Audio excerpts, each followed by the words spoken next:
Jim, it's Bob and Tony here on Monday Night Sports Talk. Thanks for joining us. Good evening, Jim. Well, I'm awful sorry I didn't get back to you right away. I had a little car trouble with my daughter's car and had to run and pick her up. Not a problem, Jim. We want to thank you again Thank you so much for being so cooperative in the booking process. It's an honor to speak with you. We pretty much discussed a lot of your background before you came on. Again, signed by the Red Sox in 1962 and went on to a 10-year career. What we normally like to say, Jim, you grew up in Michigan. My first question, and I'm sure it's on the minds of many, were you a Tigers fan? Was it always baseball for you as a kid? Well, you know, when I was growing up, yeah, I was a Tiger fan. Unfortunately, the Tigers never did scout me. Mm-hmm. And there was a Boston scout that knew my grandfather quite well, so he came up and he scouted me and talked to my dad, and they finally made an agreement on a contract, and that's about where I went. And I was very fortunate that I got a chance to play professional ball back then. Excuse me, it was a little different because the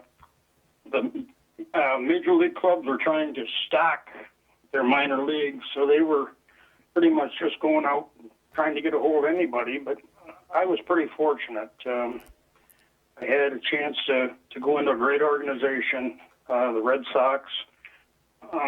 So, you know, things worked out, and I'm a happy camper. Jim, did you have any favorite players or guys that you really respected and looked up to as you were going through your young baseball career? Well, when I broke in, or when I signed the contract, I was supposed to go to Pocatello, Idaho, which was Class C ball. Mm. And when we went into spring training, you go into spring training, there were so many young ball players trying to make these teams. I was fortunate that I had Ted Williams was a minor league instructor down there in Florida. And after watching a few of us play, he suggested that I move up to Class B ball, which was in Winston-Salem, North Carolina. And at the time, we had a little manager named Eddie Popowski, who was a great man, and I really worked well with the young guys. And Williams suggested that we take 5 rookies there. So there was myself, Rico Petrocelli, Billy Molinas, Jim Russin, and Gage Nordane. So we ended up in Winston-Salem, North Carolina, our first year, and we all had good years. And under the bonus rule at that time, if you had got a bonus from the major league club, the following year you had to be protected. In other words, they had to keep you on the major league roster, or you're subject to being picked up by somebody else. So I was fortunate. I had a good year my first year, and my second year I was protected, and I was carried on the major league club for the whole year. Didn't play much, but I had fun. Yeah, for sure. And we've had Rico Petrocelli on this show, and we actually talked to him on the Red Sox show on Tuesday night a lot, and we'll send along your regards the next time we speak with him, Jim. And as we talk... I'd say that Rico was a great guy. I really enjoyed playing with him. Yeah, very nice guy, very candid, and very friendly. He's a great guy. And as we talk to Jim, we have various pictures of Jim, a collage there you see on the TV screen, in different uniforms, different parts of his career, and some great shots there. Tony, questions for Jim? And Jim, good evening. It's a pleasure to be with you tonight. And you played for a number of big league managers, and the list is like a who's who. Alvin Dark, you had Dick Williams, Yogi Berra, Gene Mauch, Gil Hodges, Joe Schultz. Who was your favorite, and perhaps who was your least favorite? Well, probably the most favorite manager that I ever had in the big leagues was Alvin Dark. By far, the smartest man that I ever played for. Mm-hmm. And the reason I say that is that, you know, when you manage in the big leagues, the managers, they have to get along with their ball players. and he was one man that was just there when you needed him. He would stand in the dugout, and when I joined Kansas City, he told me, he says, listen, you're going to play against right-handers. Joe Nosick will play against left-handers. And I said, Skip, that's fine, whatever you want to do. Well, the thing about that I liked him so much was the fact that if I'm sitting on the bench, he'd come down to me or some of the other players and ask you, what do you think we should do in this situation? Now, Wow. You look at him and say, Darren, Skip, you're the manager. And he says, I just want your input. And he kept you in the ball game. And that, to me, was the most inspiring thing that I had ever seen from a major league manager. And I played for a lot of them, but to me, he was the best, by far. Now, you're talking the worst manager. You don't like to knock anybody, but, when I went to the expansion team in Seattle, Mm-hmm. and we had Joe Schultz, Joe wasn't the brightest light.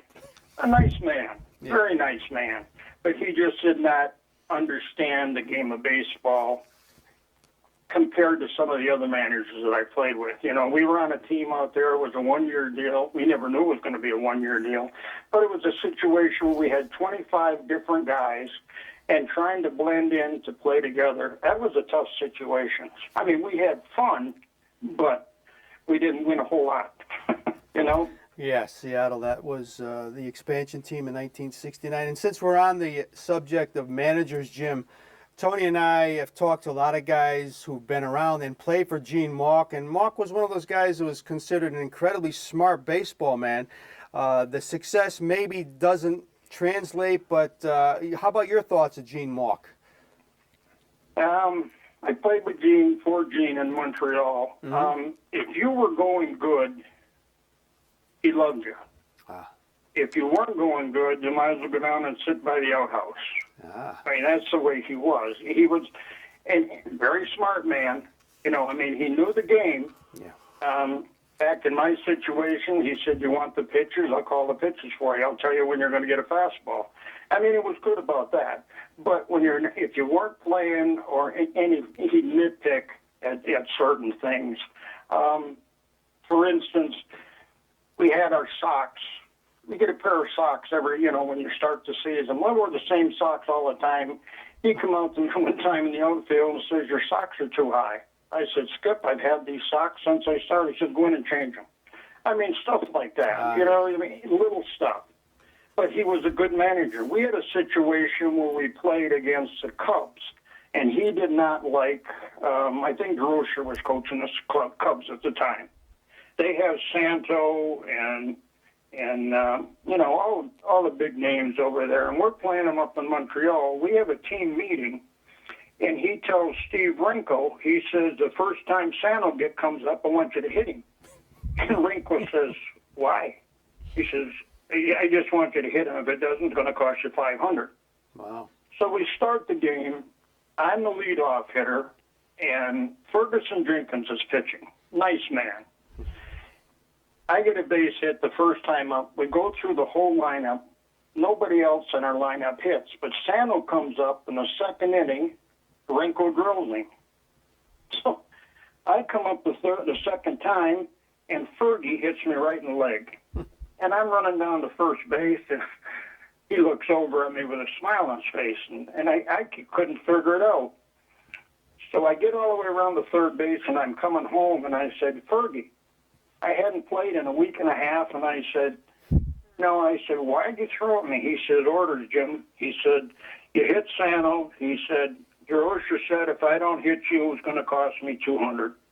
He says, that's why I threw at your legs. I said, okay, thank you very much.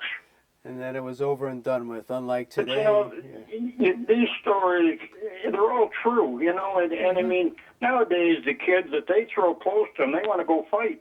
Exactly. Yeah, they can't police themselves, Jim. You're exactly right. And we talk about it all the time here. And we watch Yeah, the kids nowadays, you got to throw the ball in a teacup or they get mad. That's right. Exactly. I mean, and back when I played, if somebody got hit, we're going to retaliate or they're going to retaliate, and then it's done. I mean, they don't go head hunting, but they never did. I never seen anybody. I saw one guy throw it at Ron Fairley's head. That's because Mauch was calling the pitches, and Fairley didn't want the pitches, and Clottinger threw and hit him right in the side of the jaw and broke his jaw. And he hollered at Mauch. He said, "Don't ever call my pitches." Mauch wanted to fight him, and I said, "Skip, you go out there, you're going to get the short end." Jeez. Yeah, but I mean, Different era. it's different nowadays, you know, and I guess I can understand it because of the big bucks that they're being paid, but you know, I don't like the way they dress, you know, and I'm telling you, if you talk to any of the older guys, they're going to say the same thing. You know, we had a dress code when we played. I mean, you had to wear your uniform a certain way, and you know, that was the way it was, but everything's changed now, so I don't know whether it's for the good or bad, you know. Yeah, it's we talk about it constantly here. Again, we are on the telephone with Jim Gosger, former Major League outfielder, and you know, those first, some from 63 to 66, not counting the 64 season, you played parts of your career, Jim, at Fenway Park, and I was wondering, how did you like it as a left-handed hitter hitting at Fenway? I loved that Fenway Park, but I was always a line drive hitter, and I would take the ball the other way. I didn't pull very much. I played the center field. Of course, when I was younger, you know, when we were kids, we didn't have a lot of kids to play, so we always played second base over, second base to left field. So I learned how to hit the ball the other way. And playing in Fenway Park was just a joy. I mean, it's such a beautiful place. It's like playing at Wrigley Field is a beautiful place. Yeah. You know, it's the old stadiums, and I was back in Fenway a couple years ago. I went up and signed autographs up there, and it's changed. They never had the, you know, in left field there, they never had the seats up. There was just a net there. Right. But I had some good years. I mean, I had some fun times there. My biggest thrill, probably playing in that park, was hitting a home run off Eddie Ford. The only time I faced him, the first time I faced him, and that was a big thrill for me. I remember asking Eddie Bersu and Frank Melzone. I said, "What do I look for?" Just look for the ball. Okay. And he threw me a slider, high slider, and I hit it in the net in left field. And I mean, I was like a little kid in the toy shop. You know, I ran around the bases as fast as I could. That's great. And is it true, before I pass you back to Tony, I think I read this today, Jim, is it true that you had one two-homer game in your career and it was off of Denny McLain? I wore Denny out. Former guest on the show. We talked to him. We love Denny. Well, he's on my Facebook, and he still gets on me. He says, "I could never get you out." I said, "No, you keep throwing me that fastball." I said, "You can't throw you couldn't throw a fastball by me at that time." I was a dead fastball hitter. Now, if you bent the ball a little bit, I might have a problem. But I said, I was always taught when I was a kid, my dad always told me, hit the fastball, hit the fastball. Oh, yeah. And Denny could never get over. You know, I said, "You keep throwing me the same fastball. My God. You know, you sit there and time it." I hit well in Tiger Stadium. I hit very well off Denny, and he still gets on me now. I mean, we talk on Facebook. That's he great. says, "I could never get you out." And I said, "Well, lucky me." With the Denny, and the Denny we know, he's still feisty. Tony, question. And Jim, I'm so enjoying this interview. You know, we had the Hall of Fame inductions yesterday, and we've had great players through the years who were immortalized. But you're immortalized. You're in Ball 4, and You know, I had. You know what was funny about that book, and I enjoyed that book immensely because everything in there was true. You know, everything that went on, nobody knew that Boughton was writing this book. And I commend him for it because he brought out a lot of what was happening when we were playing. You know, I mean, it's funny. And some of the stuff that he wrote, especially with me, that was true. You know, that yeah, sure stuff that happened when we were in Kansas City, when I was with the Red Sox, that actually happened.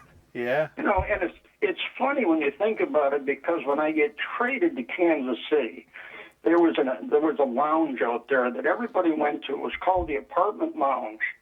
And myself and Hirschberger just stopped in there one night. Well, lo and behold, the girl that was in the room with the ball player when he told me to get in the closet, she was in there. And I walked up to her and I says, you know, you put on a pretty good show. And she looked at me and she said, what are you talking about? I said, I'm talking about when I was with Boston and we come in here and stayed at the Muleback and you were with my roommate. She says, you know, I thought I heard something, but I wasn't sure. I said, you were plastered. Oh, my goodness. You know, stuff like that, and to see this stuff in his book, and of course, Radich used to get on me just unmercifully when we went into Boston. He'd be standing in the outfield, and I'd walk out in the field, and he'd holler, yeah, sure. And everybody'd crack up, you know. Oh, So, I mean, terrific. that was the good times. You know, I had 13 years of the best years of my life. And I don't regret a minute of it. I wish I could put a uniform on right now and play. You know, I mean, that's the way I was brought up when I was a kid. I was playing 7 days a week, you know, just to get out and play. But, you know, I'm happy. I mean, I'm healthy, God willing, and God love me. That, you know, I'm physically pretty good. I've had 3 hip operations and 2 new knees, but that's all from playing ball. Yeah. And Jim, in the introduction before you came on, Tony and I were discussing you with your time in New York as a member of the '69 team and the '73 team, both pennant winners, but you did not have the You're really a opportunity curiosity, Jim. to play in the World Series. Was that ever a regret? Did you ever dwell on it, or it was just an honor to be part of a pennant winning team? Well, let me say this. It was an honor to be part of it, first off. I was a little disappointed, not so much in '69, because I was only up there a month. Right. And they wanted to carry an extra pitcher. The thing that I was very disappointed in was the fact that I didn't get the ring in '69. Now, they gave it to everybody in the organization, all the coaches, all the scouts, but all I got was a check for $100. And I got the check, and I was upset. So I took the check and put on the back of it a note to the guy that was our clubhouse representative. I says, buy yourself a case of beer. You know, I mean, if you're going to be that. The thing about it's in '69, and I went up there this last 2 months ago, went up and signed autographs. They had the '69 team up in Saragossa, New York, for a signing session. And I saw Cleon Jones and Eddie Charles and Amos Otis. And Cleon Jones comes up to me and said, Jimmy, can you still chase him in the outfield? I said, Cleon, not anymore. He said, I used to love it when you'd come in for me on defense because you could catch everything. He says, they always took me out. And I played on defense probably in the month of September at least 20 times.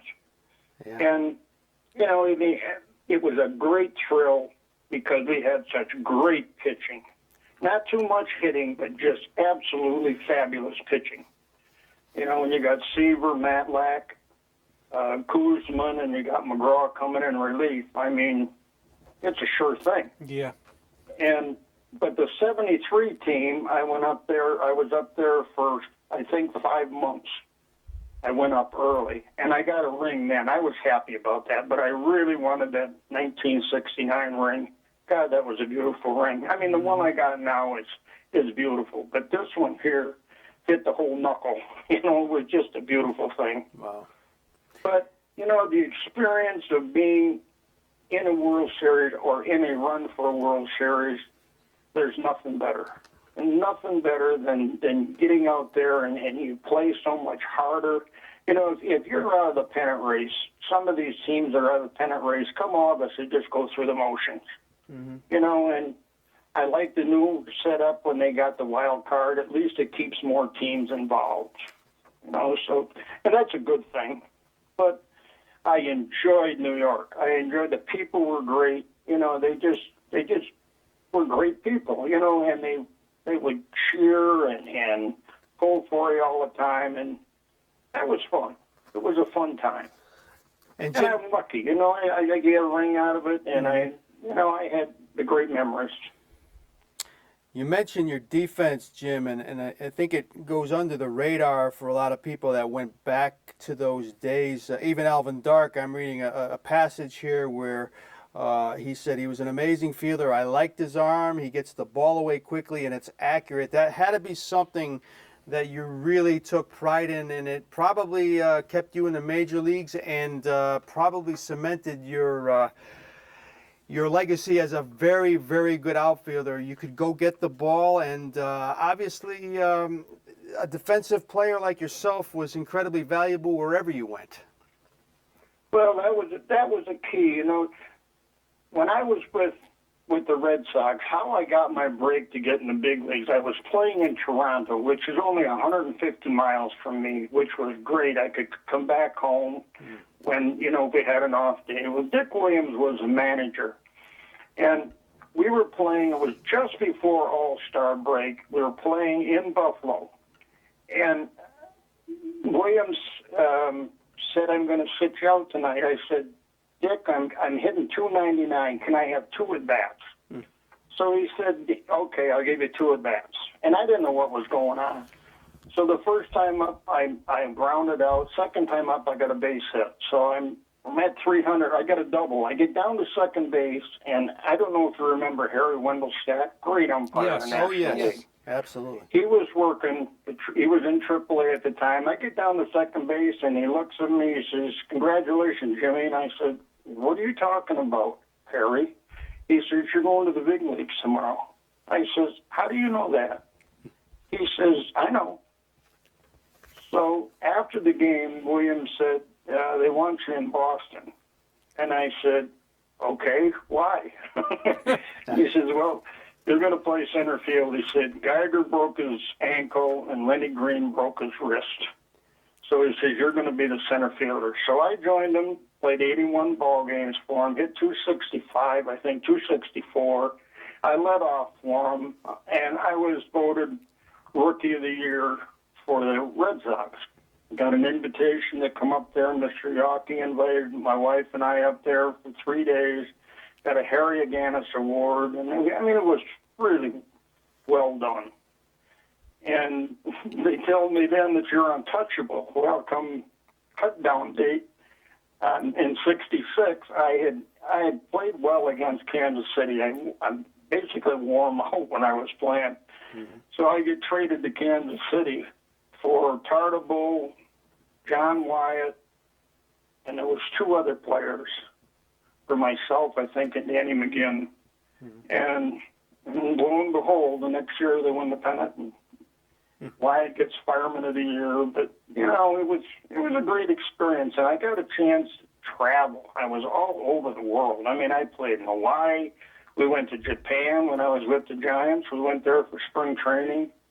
I mean, and it was all free. You know, that was nice. Yeah. You know, it didn't cost a penny. Played in a couple But, different you know, the experiences that you get playing sports, you ask any athlete when they've finally done, you know, did you enjoy it? And if they tell you they didn't enjoy it, they're crazy. Because it's the greatest thing in the world to be able to do something for a certain amount of years that you love doing. And, you know, and then you have to come back to the real world. But the good thing about it is the memories, and I'll always have the memories of you know, the opportunity to play, the chance to play. It was my dad's dream for me to play, and I remember when I signed my first contract, he says, I kicked your little butt for one reason. I wanted you to be a professional baseball player. I said, well, Dad, we made it.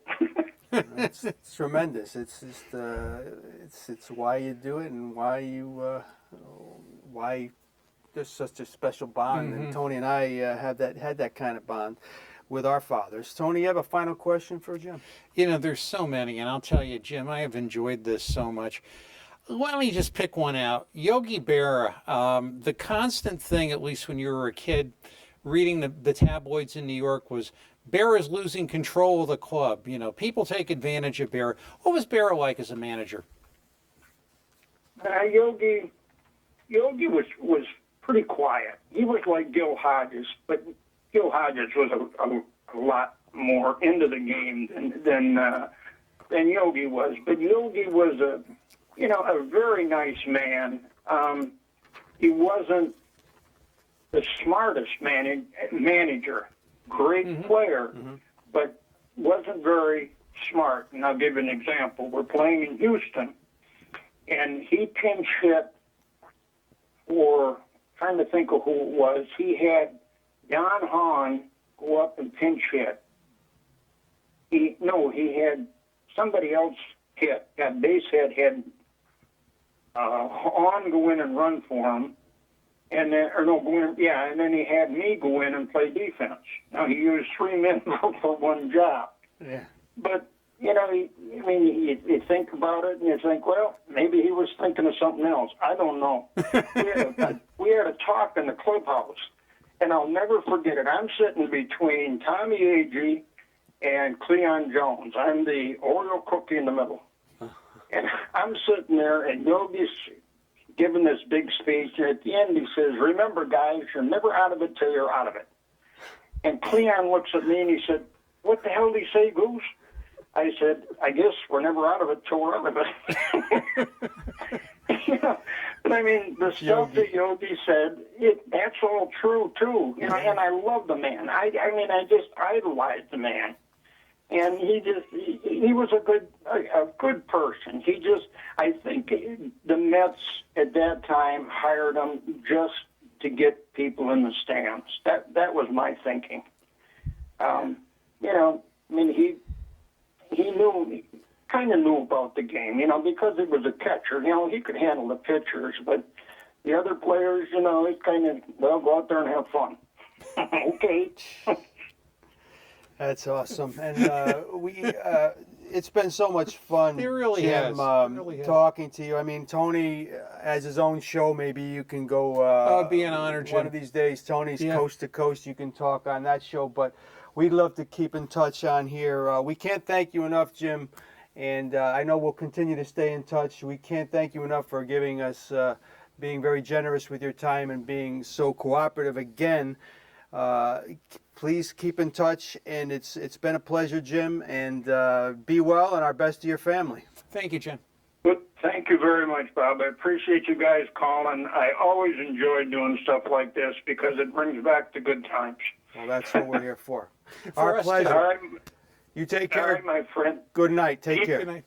Thank you. Keep in touch. We will. Bye now. All right. Good night, Bye-bye. Jim.